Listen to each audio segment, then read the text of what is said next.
We often find ourselves abandoning structures, endeavors, initiatives that once held out great promise. These might have been a new method in our work or some new technology or even promising new partnerships in which we had placed our trust, our hope. This is where we find two of Jesus' followers. They're abandoning Jerusalem, the place of God's promises, and heading to Emmaus, an obscure and little-known town.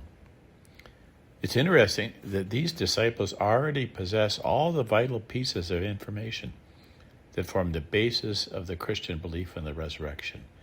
They know the catechism. They know about the empty tomb.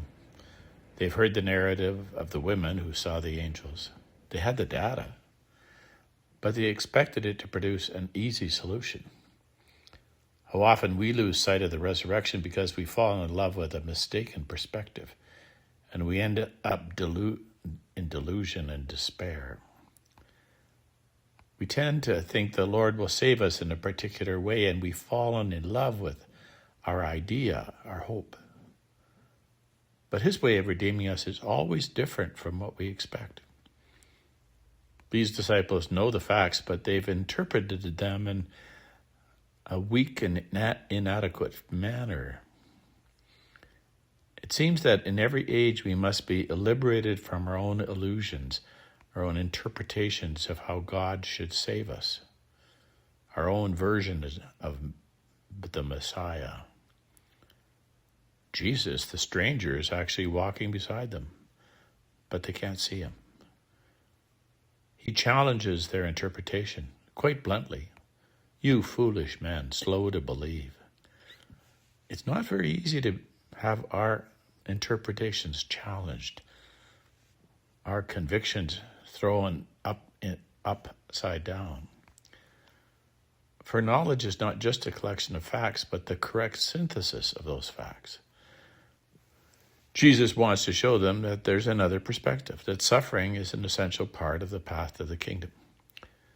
When it comes to evening, they ask him to remain, and he is finally recognized at the moment of the breaking of the bread, but disappears precisely at that moment.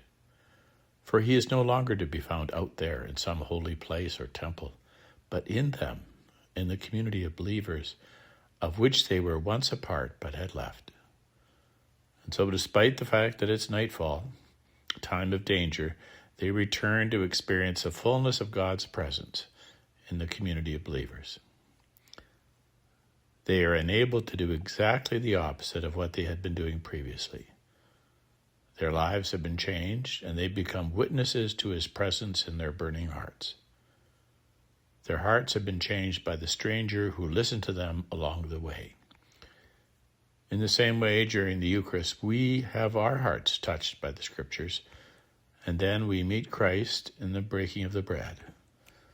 The story of Emmaus is the story of every Eucharistic celebration, and how we need to listen to the strangers that cross our paths, who listen to our story and offer us new insights into how we too can discover the presence of God dwelling in our own burning hearts.